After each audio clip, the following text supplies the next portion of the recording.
are shaped by the people who care about them: leaders, residents, innovators, and dreamers alike. Welcome to Authenticity FM, where real stories from government come alive, inviting everyone who wants to make a difference to join the conversation. I'm Corri Spiegel, and I am absolutely delighted to be here with my friends and co-hosts, Mike Sable and Phil Corrali. Corri, thank you for getting us started today. And I'm thrilled to be here with you guys. This is going to be a lot of fun. Probably a good way for us to get started is to tell a little bit about ourselves, right? So maybe I'll throw out first, and then you guys can tell us who you are too. Phil Corrali. I am professionally the village manager in Glencoe, Illinois. I've been in that role since 2013. It's a town of about 9,000 people on the North Shore of Lake Michigan, just north of Chicago. I've been working in local government almost 24 years in a number of different communities and special districts, but really, I always say that my origin story in this business started on January 3rd, 1957.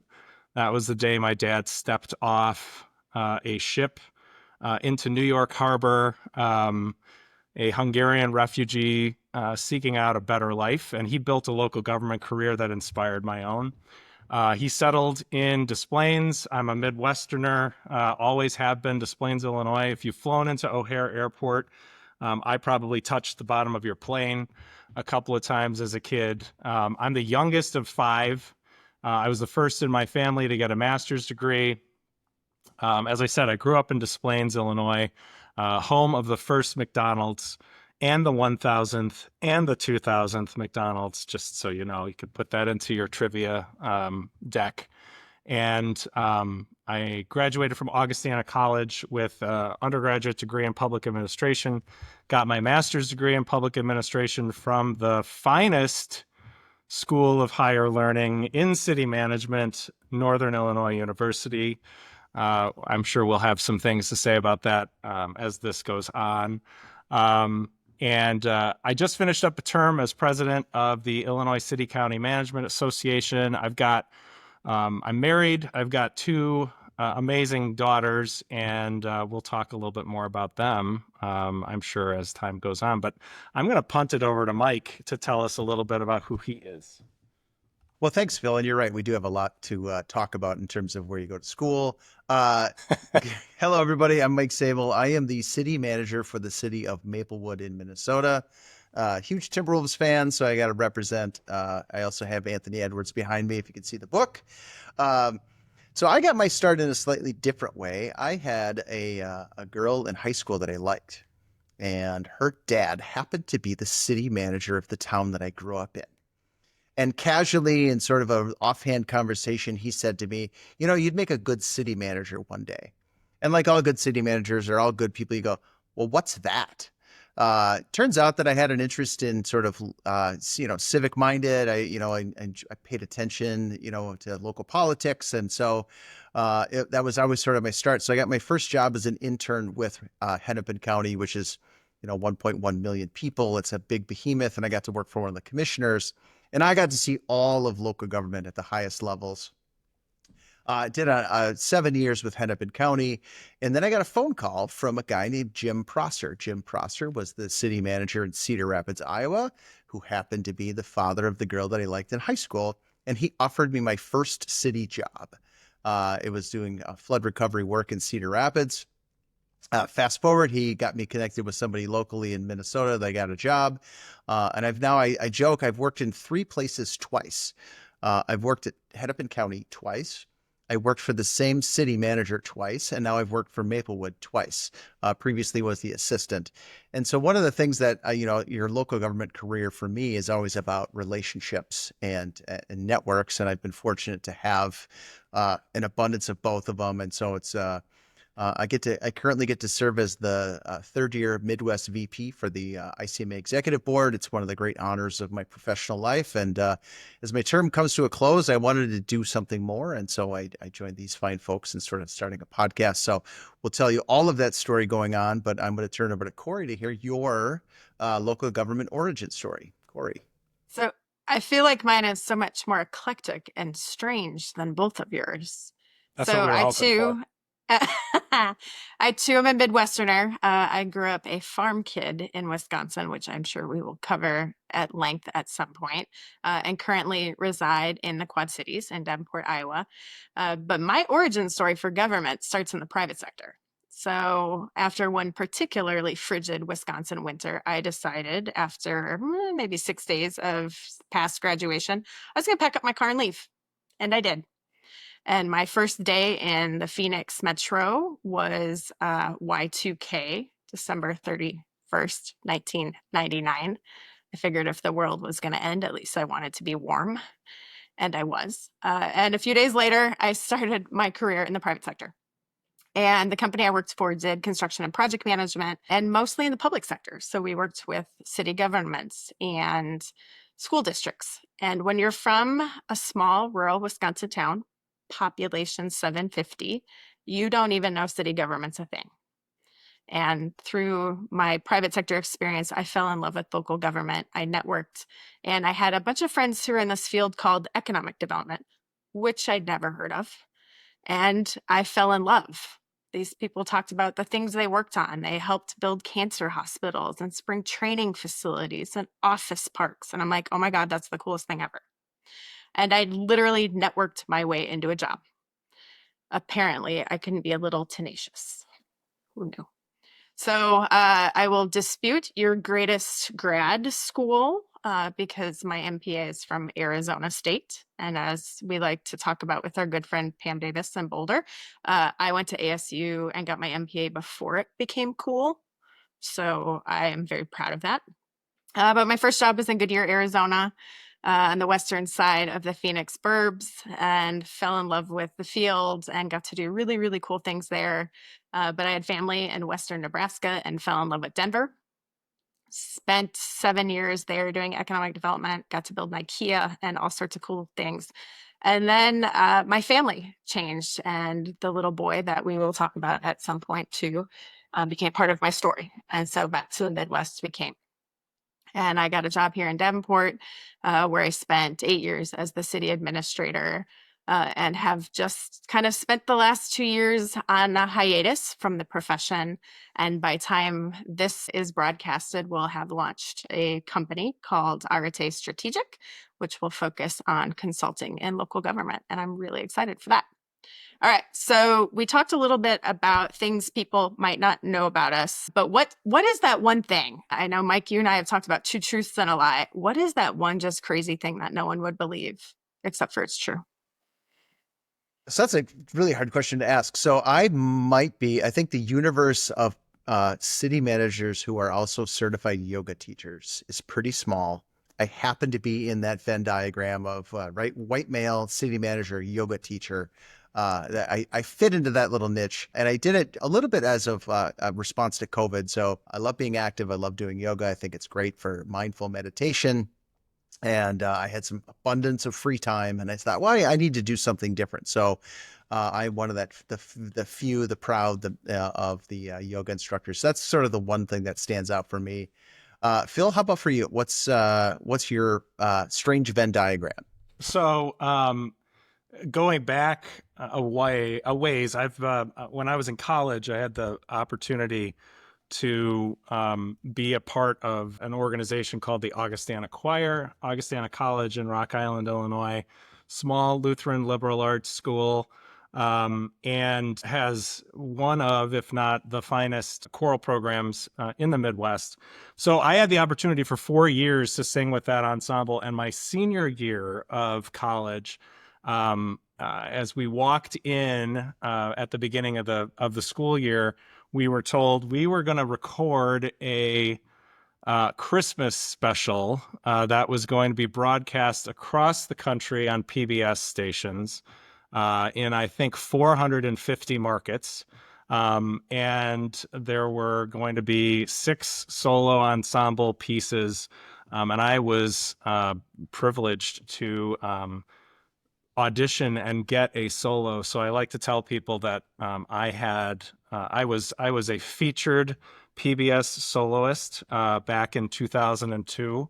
when that Christmas program launched. Sadly, it really only ran for 1 year. So I am not represented by anybody who is seeking other singing gigs for me, and I do not take responsibility for it only being broadcast once. Okay, hold on. Okay, so that's an amazing story. I did not know that until this moment. What was the song?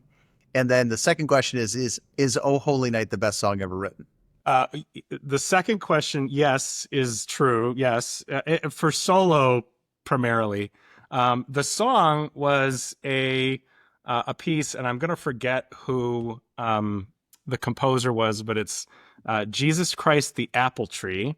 And the entire second verse was my solo with the choir behind me and bell ensemble playing as well. So we may dig it out one of these days. I have it on DVD. So, like I said, and it's nowhere on YouTube because I have looked to make sure that nobody's going to find it someday. Challenge accepted. Mm-hmm. I was going to say, do we have rights to first production and distribution? We may in the modern era. At this point, perhaps in the modern era, yes. It was, it was recorded a large portion of it, Corri, in Davenport, Iowa. So was it at the Adler or at one of the stations? At Sacred Heart Cathedral. Very the nice. finest acoustic in the Quad Cities. It's a beautiful facility.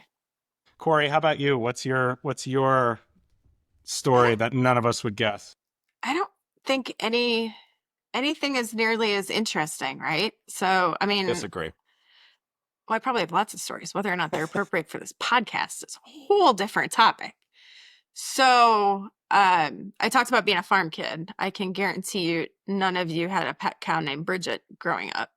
And that your pet cow, Bridget, had a best friend named Fawn, and that you spent most of your childhood taking them for walks.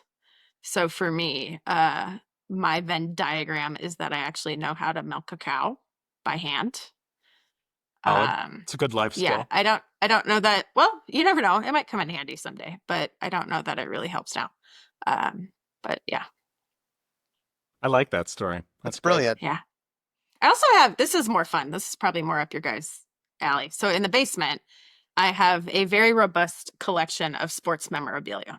Mm. So I interned in minor league baseball, and I missed A-Rod by like a year or two when he was in the farm system. Yes. Wow. So downstairs, I have oodles of jerseys and autographed baseballs. And when I moved to Phoenix, my house became a crash pad during spring training and then 1 year during fall league. So I have like all sorts of crazy cool baseball autographs, and I have a kid who could care less about sports. It's awesome. Great. Good. Love good. Love it. All right, we're going to transition. So while we don't technically have a title for this episode, the working title is Everything Has a Beginning.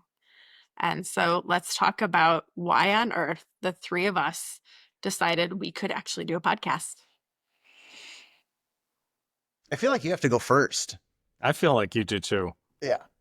Well, so my undergrad degree is in journalism, a degree that I have never technically used, but I feel like I've used a lot along the way.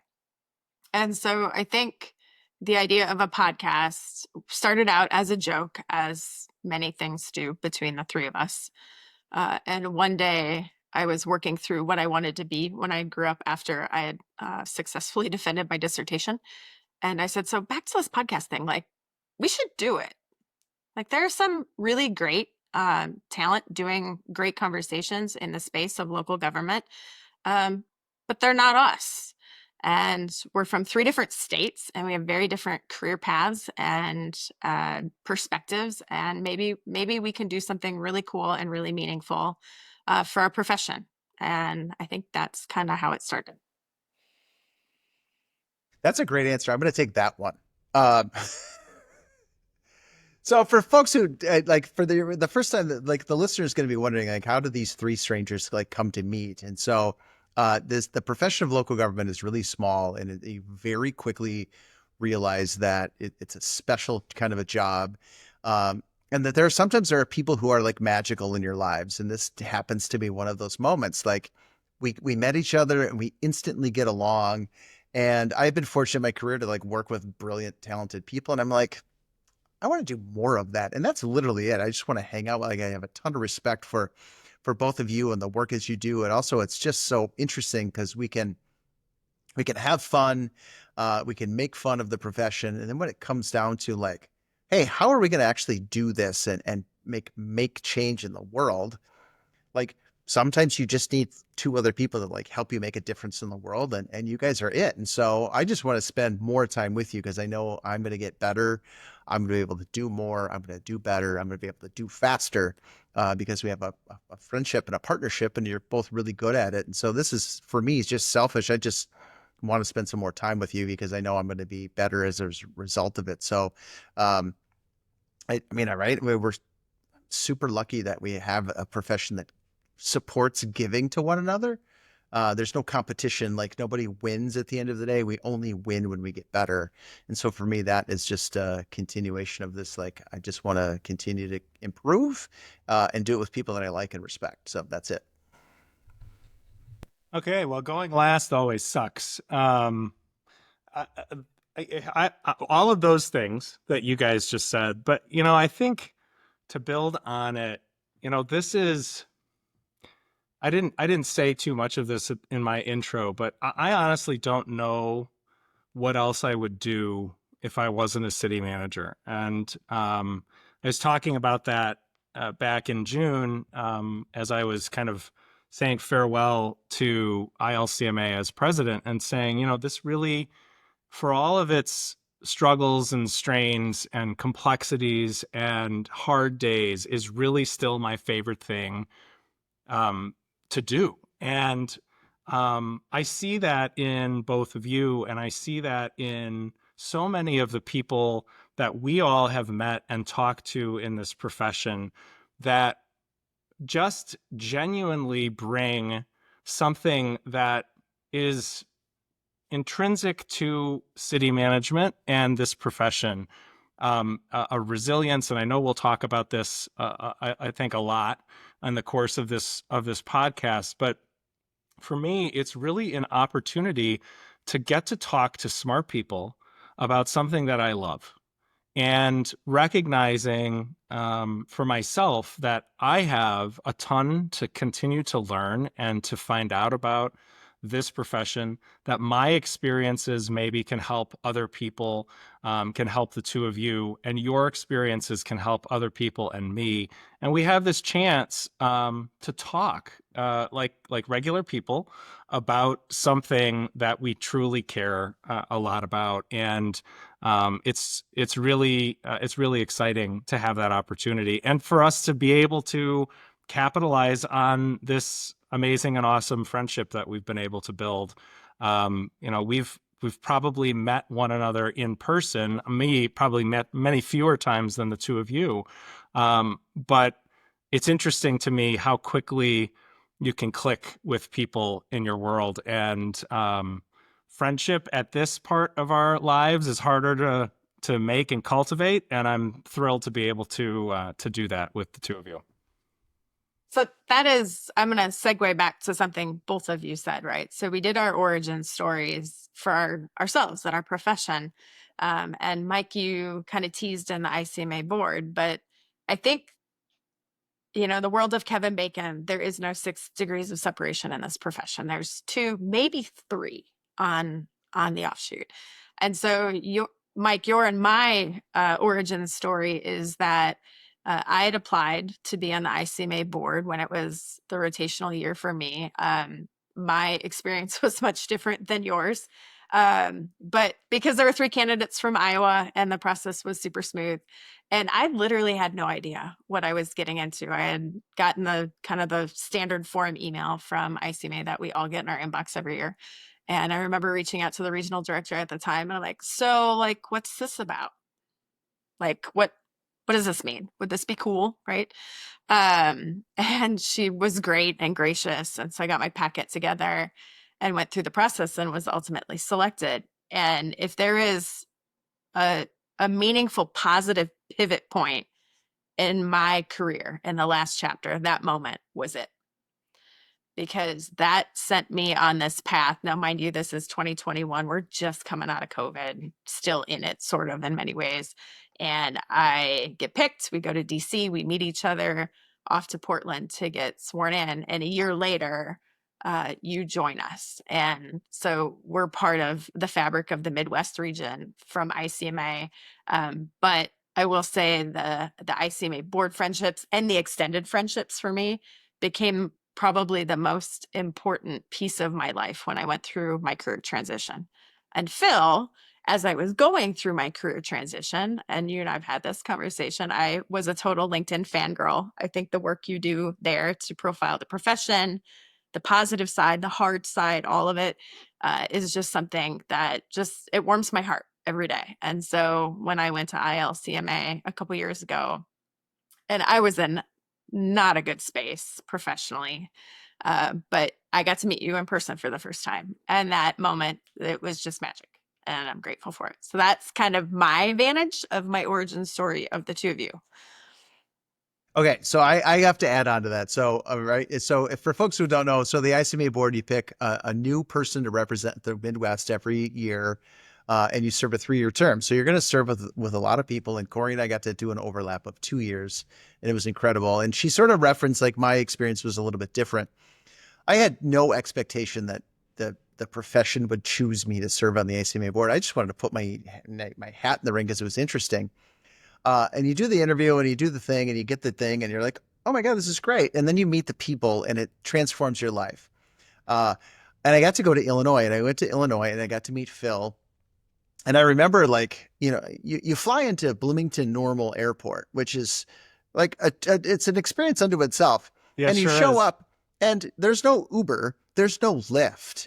I kind of called the hotel and they go, well, yeah, you just call Helen. Helen will come get you. And I'm like, what? Okay, well, that's how it works. Like that, I just trusted the process. And that's where I got to meet Phil for the very first time. And we hit it off and just had a wonderful time at the ILCMA conference. One of the things that our profession is really great at is the shortcut. I don't have to explain to anybody else what I do. You all know what it means to, like, have this job and all the insanity that comes with it, because it's so powerful when it works. And so we got to know each other. We got to become friends. I think I've probably seen you, Phil, like, in person maybe 5 times in my whole life, maybe 6. Right. Mm-hmm. Right. Yep. But like, that's the shortcut of this profession, is you can become friends with people in the shortest amount of time because we share this love of making communities great. And, like, that's the starting point for every conversation is, I know what you do. I know that you care about it. Let's be friends together and do this work. So, and it's been a remarkable kind of story. So I appreciate it. And I want to add to both of those meeting stories, because they both are very vivid in my memory too. I remember standing in the lobby of the Bloomington Normal Marriott, and that was where I first met you, Mike, and I first met Jeff Towery, who was the president of ICMA at the time. And the two of you were at the conference, and this was like, oh my God, the president of ICMA and the Midwest regional vice president is at our conference. Oh my God. Like, it was a big deal for me. And I was excited to have the opportunity. And it was very, unexciting in terms of, like, we just kind of fell into the same spaces. And I remember, and this is something I really respect about Mike, you just, like, struck up a conversation like it was no big deal. Like, hey, it's nice to meet you. Let's talk about 15 different things all in rapid succession. And I was like, I could never do that. Like, I don't have that talent. And it was immediately, like, calming and so impressive, and so it suddenly kind of underscores exactly what you just said. It suddenly showcases that you can be friends with people immediately in this profession because we all get it. We all see it in each other, and we all see that, like, giving back that comes from participating in the process, participating in the structures that support the profession, right? People who care about ICMA and our state associations and all of these professionals who kind of lean on each other in times of complexity and in fun times too. And just the opportunity to have that that memory be so vivid for me. And with you, Corri, I remember seeing you. You came to the ILCMA board meeting, and I think I had met you briefly in Columbus as well at the you guys were making the The rounds. drive-bys. Yep. Yeah, right. At all of the state association receptions. But it was very quick, and you guys had 15 different places to go, which is totally fair. But I remember I was like, I feel like I need to like walk across the room. And what a lot of people assume about me is that I am this very outgoing, like conversationalist. Like I love that stuff. I hate it. I'm terribly shy. And it takes a lot for me. And I'm like, she's a big deal. Like I need to go over there and I need to go talk to her. And it was just such, I could tell that you were in a space where you needed somebody to kind of just come over and say, hey, how's it going? Because you gave me a 5-minute long explanation about what was going on in your world. And it was like, wow, you don't really even know me that well, but you felt like you could, like you felt like you could talk to me about it. And I think that, again, as we talk about like why this podcast and why are we doing this, it's because we want to, I think, create a space for people to be able to have those opportunities, right? Hopefully they're finding those opportunities regularly, but hopefully we're able to talk about some things that resonate with people in our profession, and showcase that we are all here for each other. So beautiful segue, like right into the notes. And so I'm going to put these two things together because I think you've both touched on them. And Phil, since you hate going last, you get to go first this time. So let's talk about the gaps in conversations around city leadership. And then as part of that, what's your vision? If we've done this podcast justice, and let's say we make it through a whole season together and we're working on the second season, what have we accomplished? So I love that in probably the last 3 or 4 years, we've really seen a lot of voices out there in the podcast sphere talking about city management. I think we're going to bring a little bit of a different tilt to this. In my view, I think that the gap has been talking not so much about the nuts and bolts of this profession, because the nuts and bolts are there, and we can talk about that until we're blue in the face. But the authenticity of why we do what we do, right? What is it that's behind this commitment to something, right? Right now, we are living through a time that perhaps is as complex as ever. Civics and civil discourse are falling off a cliff. And we have once in a lifetime challenges facing us like every day, it feels like, right? These big things that when we were in grad school, we were taught, a lot of it's going to be the mundane day-to-day stuff, but the big things will come around every so often. The big things are coming around a lot. And yet we stick to it, right? Why do we do that? Why do we care?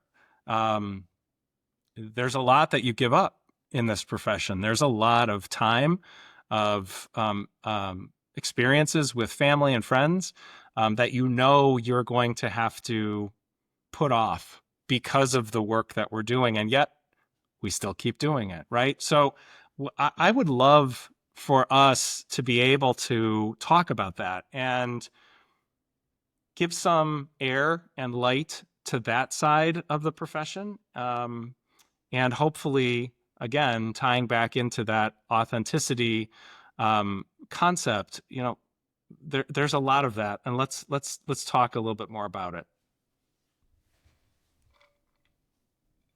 How about you, Mike? I feel like you and I have talked about this a bit, and I feel it's funny because I actually don't have an answer to this question, which sort of bothers me. a little bit because I like to be organized. I like to have sort of thoughts. I like to have, but so there's a joke. Sometimes I start talking and then something emerges. And I think you're right. Right. There's a couple of like local government podcasts that exist out there, and none of them sort of landed with me. And so there's this moment of like, okay, so if it's not exactly what I need out of it, uh, can I work with others to actually make that space?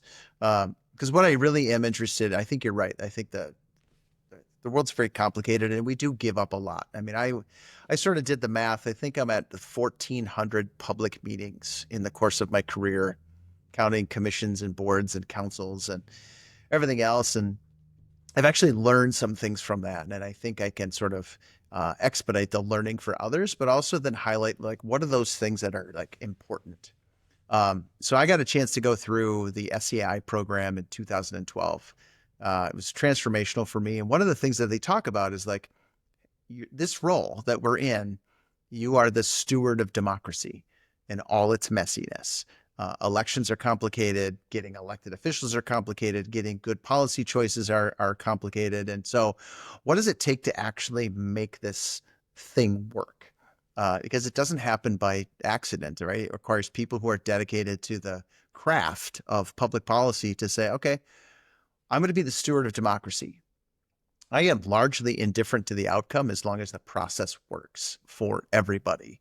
And so hearing the stories about people who are doing this work, hearing their successes and their failures, giving people a space to talk about like, hey, this is how it works for me. And maybe you can take a portion of it to be better.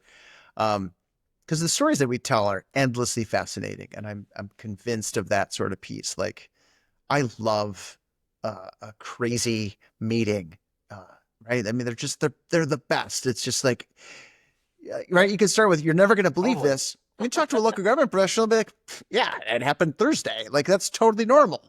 And so, highlighting a space for each other to share story and to learn, because I really do think people are sort of endlessly fascinating, and the work I think is noble. I believe that. And I think Tanya, Angie talked about that. Like there is something incredible about crafting this work. And I use that word like it is a craft. It is something that is not just, you can't just go to graduate school and learn how to do this.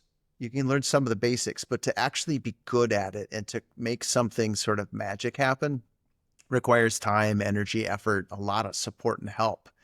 And so, right, being able to talk about it, I think is really critical. And there's this piece about, I'm not going to let other people tell the story, because, all right, I'm in this profession. I care about it.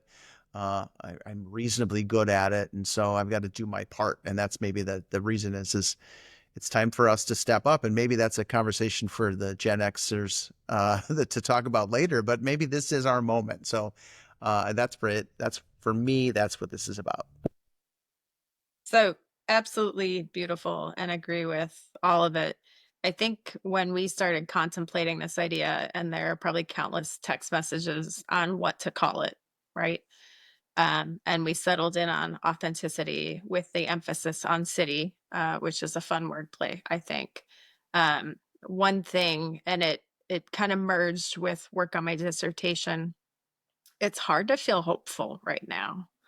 And when you work in a profession, whether directly or kind of in the sphere of it, and it feels like every day is the anomaly, right? On the day we were gonna test out dry run this thing, Mike, you did not have a normal day at work, and you weren't there, and Phil and I just kind of had fun for an hour while we were figuring out how to do this. But to be able to infuse hope into a space that kind of feels hopeless right now.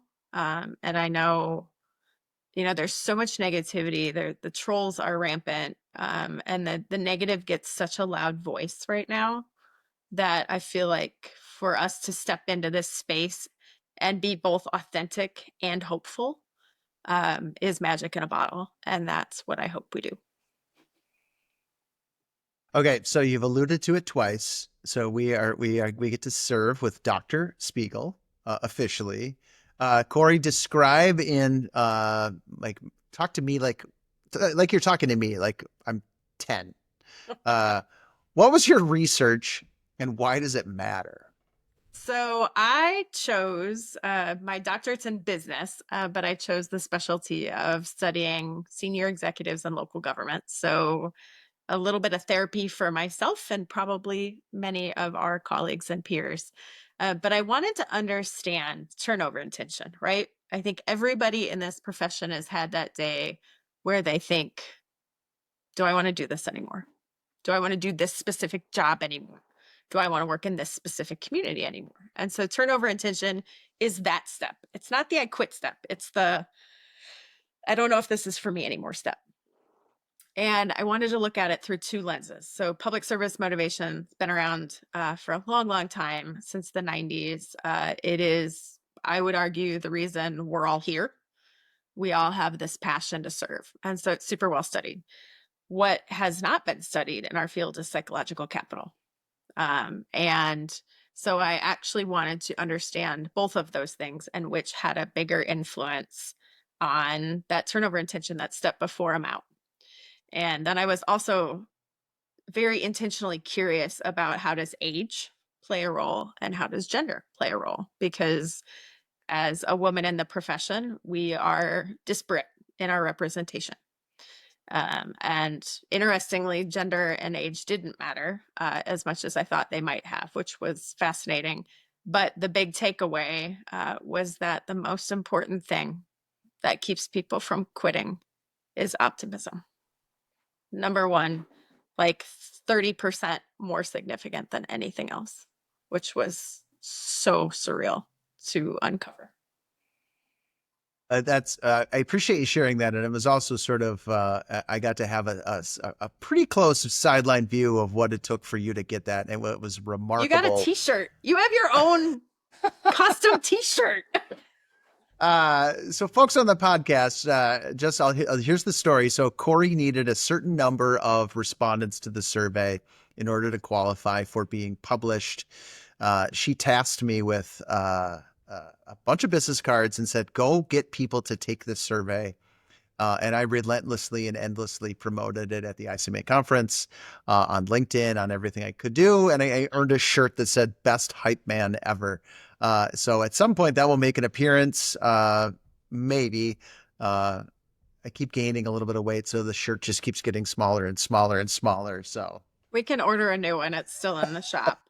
It's right next to Angry Midwesterner in the t-shirt shop. yeah. Also for future reference, I'm known as the Angry Midwesterner. It's a proud moniker. It's handed down across generations and across states. We'll get into that story a little bit later. So. And for the record, that's one of my favorite memories of the Pittsburgh conference was Mike like running around throwing these business cards out. Take a survey, take a survey. It was great. It was great. He, put him on your referendum committees, folks. He's going to get it passed. He's going to get it done. So that makes me wonder, where is Woo and your Gallup strengths? It is available to me in my top 10. I believe it is number 9. Yeah. So we could do a whole show on which is the best. Is it DISC? Is it Myers-Briggs? Is it emergenetics? Is it strengths? That's one of the things that I actually would be interested in kind of exploring a little bit about how do organizations sort of what tools they use to drive performance. Not to make this all about the work, but it is super fascinating kind of how that stuff works. So yeah. Well, stay tuned. And Stay tuned. the crux of Gallup is when you get to lean into the things that come natural to you, your strengths, right? That's when you are most fulfilled. And fulfilled stewards do extraordinary things in local government. So, Absolutely. Phil, at some point we'll have to get to the Pittsburgh story that involves you, but Yes. we can save that one for another day. That will come someday.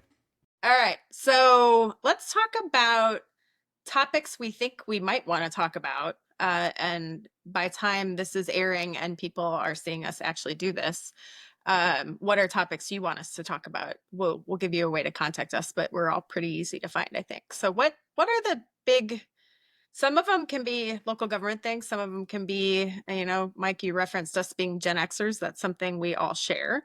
and was also part of our origin story of ridiculous Gen X jokes that we send each other daily. They work.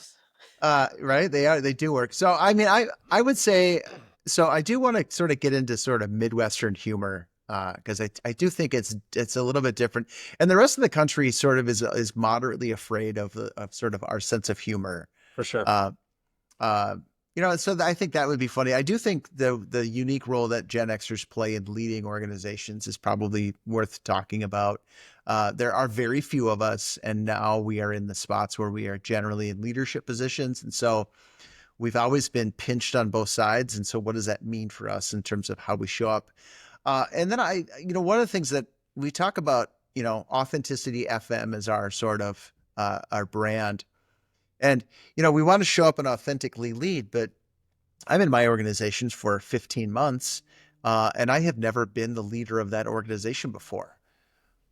Like, what do you do? Where do you start? Like, I thought I knew what the job was. I wasn't exactly sure what the job was. And so there was a moment where I was just sort of, well, I think this is what you do. And so there's that moment of sort of self-doubt about like, is this really how it works? Am I really doing a good job? What am I like?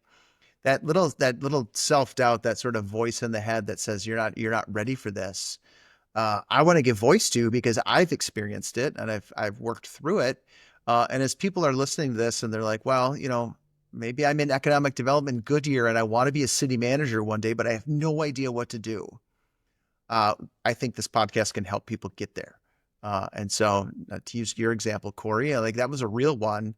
And right, like we can be helpful. And so I think that's kind of one of them. The other one I'd like to do is occasionally, because I don't want to miss my time with you guys, but invite in some speakers from ICMA or from the profession or from different agencies that can say, okay, so how does it really work where you are? I think there's a way for us to sort of give voice to our partners in the profession as well. So that's for me what some of the things I want to get at. So Phil, before you jump in, what Mike said just like gave me a shiver moment. So I had been interim here in Davenport for a little over a year. Well, it's probably around a year when interviews were happening, maybe a little under. And I had done the meet and greet the night before and interviews were that morning. And I had like a full scale panic attack in the city attorney's office. And I'm like, I don't want to do it. I don't want to do it. I'm not going downstairs. I don't want to do it. I don't want to do it.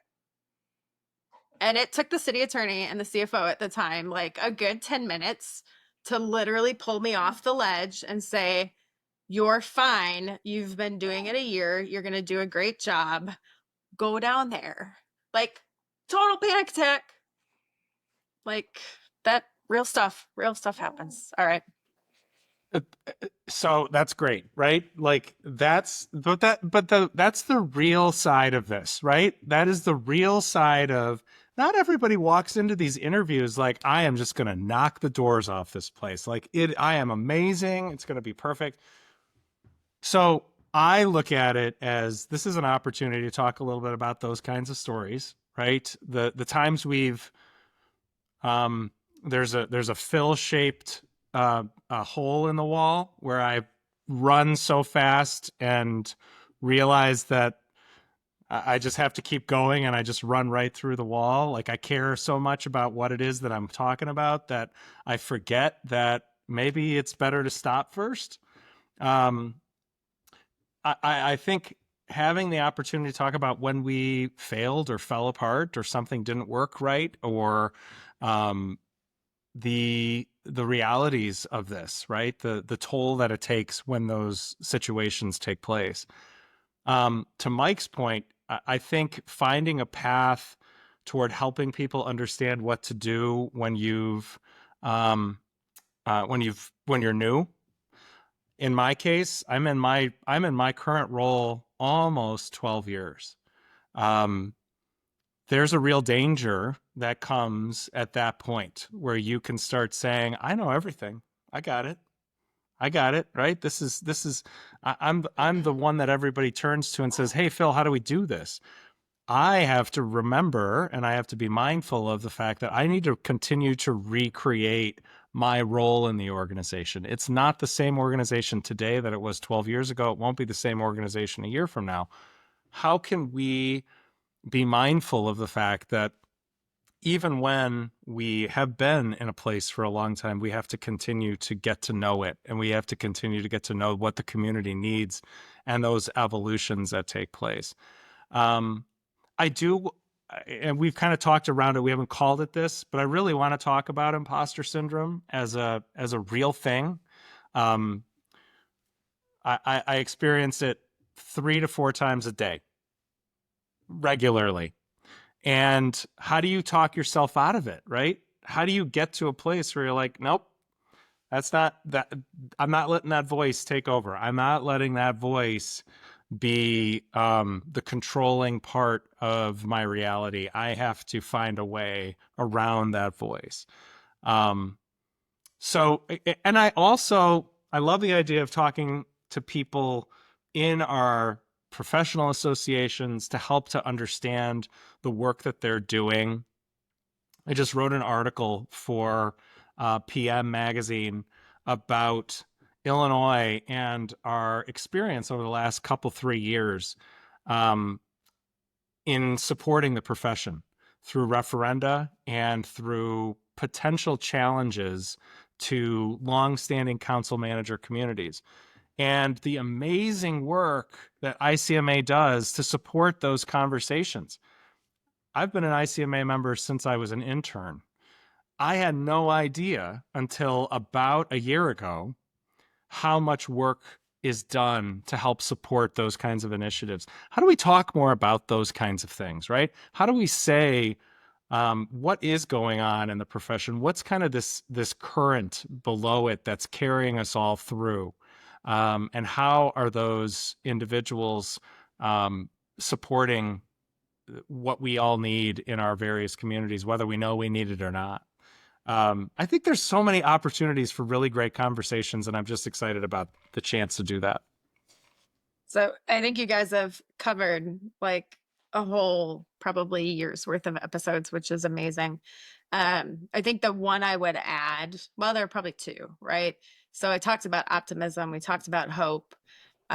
There's a lot of negative voices in communities, and I know you guys deal with it daily. Mike, when I came up there to work with your council, I got to experience it firsthand, which was fun. But I had plenty of that here and still do 18 months later, right? Like I'm still in the news 18 months later, which is a little wild. But to help people navigate that, it's not easy. It is not easy to have people insert themselves into your personal life or your home or narratives about you. Like that is really hard to manage.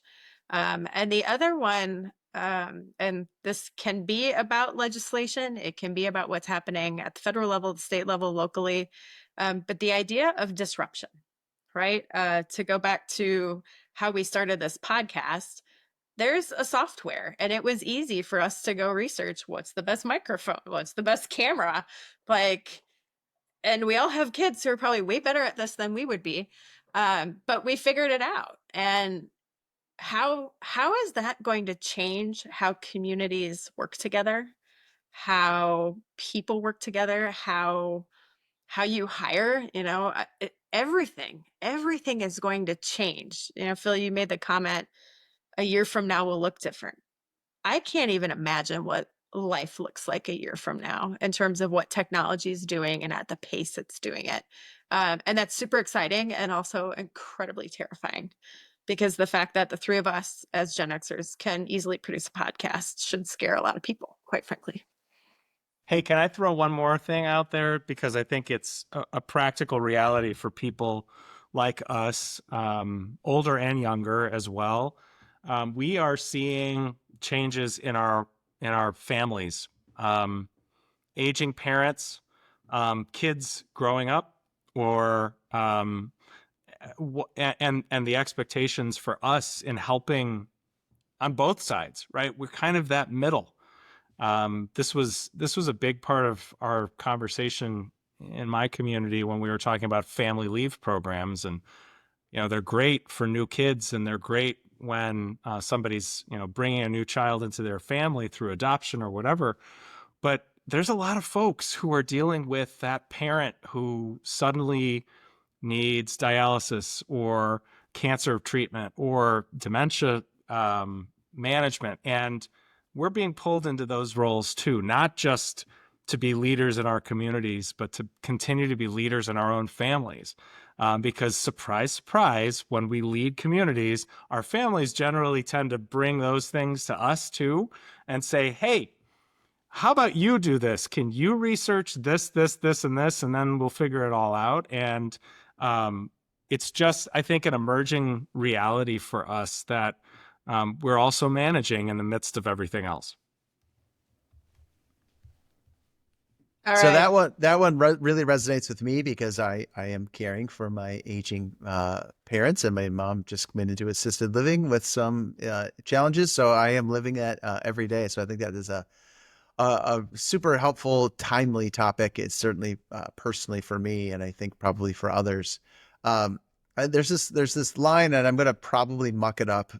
So just stay tuned. That's going to be pretty much typical for every podcast. But right, there's complexity, and then there's uncertainty, right? And we're managers and leaders in our profession, in our organizations, like literally that's what we're assigned to do. That's our jobs.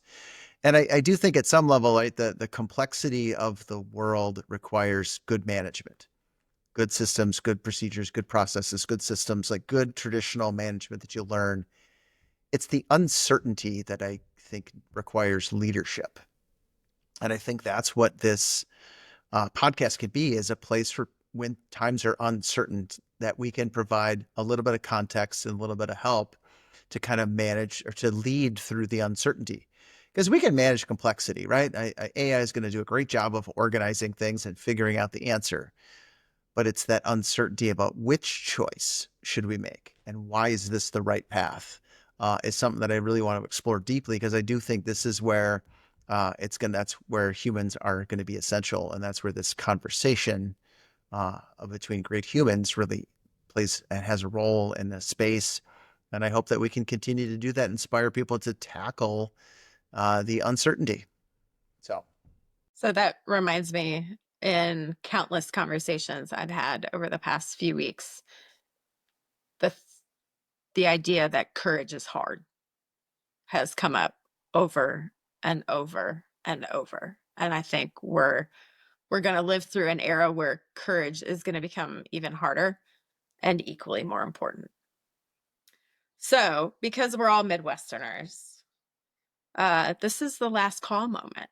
So, before we sign off of our very first episode, this is the last call moment. What's the little thing that you've just thought of that you're like, oh, I should have said that? So I think that in the complexities that we are going through in this country right now, the thing that's going to get us through it is city management. And I want to talk about that more, but I have a very firm belief in what we do and why we do it. One of my mentors in this profession, former ICMA president, Dave Lamarty, frequently would say in speeches that I heard him give multiple different times that America's greatest gift to democracy was city management, was creating this form of government. And I think we have a real opportunity right now to underscore why we're here and how important we are for our communities in these times of complexity.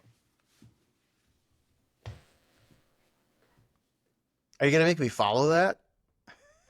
You can go with ditto. That's a No, completely I know. appropriate Midwestern response. No, It I is. mean, That's why I went first. So it's something similar, and I talk about this in my organization and other places that I've worked. Is right, local government is the sort of the last functioning level of government in a lot of places. Right, the garbage gets picked up, the waste gets taken out, the water gets added in. Like the police respond, the fire respond. Like we make stuff work.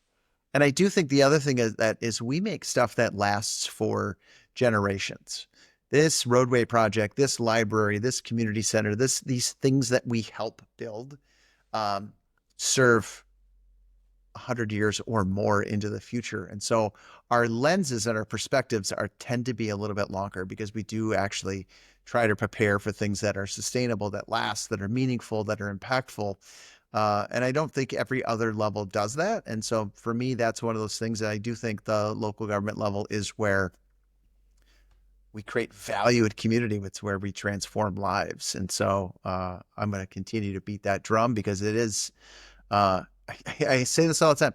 I can't believe they let me do this job. It is so much fun because of that reason, right? And it sort of feeds something intrinsic inside me to be able to do this. So yeah, that's where I'm at. Yeah, and I don't have anything super meaningful to add other than local government is the place that's home, right? It's where people call home. They are tied to their communities, and even though we're facing divisiveness, at the end of the day, everybody wants a great neighborhood and good schools and nice parks and as reasonably good roads as Midwestern salt and rain and snow and potholes can give you. But they want a place to raise their family and call home. And that's what this profession does. All right. So we have somehow, with the help of AI technology and really great blog articles, successfully, hopefully, completed our first episode of Authenticity FM. So if you're watching in the summer of 2025, thanks for being with us from the beginning. And if you are watching sometime after, we hope this has been an inspiring addition to your zeitgeist. Thank you, everybody. It's been Thanks. a lot of fun. We're looking forward to some more fun in the future. We will see you again next time.